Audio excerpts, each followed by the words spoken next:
आई वडील जोपर्यंत आहेत ना तोपर्यंत या बाजारातली सगळी खेळणी आपली। आई वडील जोपर्यंत आहेत ना या जगात तुम्ही काही मागा, आई वडील सगळं आणून देतील। पण एकदा का आई वडील निघून गेले ना एका एका गोष्टीसाठी तरसावं लागतं। ज्याची आई नाही, ज्याचा बाप नाही त्याला विचारा।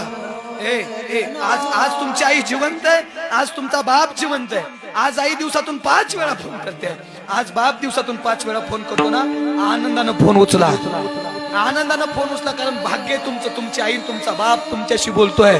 पण एक दिवस असा येईल तो फोन मात्र कायमचा बंद होईल आणि आईचा आवाज ऐकायसाठी तरसाल। आज आई बोलते, आज बाप चिडतोय, बाप वेळ प्रसंगी मारतोय, बापाचा मार सहन करा। कदाचित तुमच्या भल्यासाठी कायमचा चिडणारा बाप एक दिवस कायमचा निघून जाईल आणि मग भल्यासाठी तुमच्या या जगात चिडणारा बाप मात्र तुम्हाला कधी भेटणार नाही। जाता जाता एवढंच सांगून जाईल, सगळ्याच्या डोळ्याला आसू आहेत। फक्त रडून काही उपयोग होणार नाही, इथं असून भावूक होऊन काही उपयोग होणार नाही, पण हे आचरणात आणता आलं पाहिजे।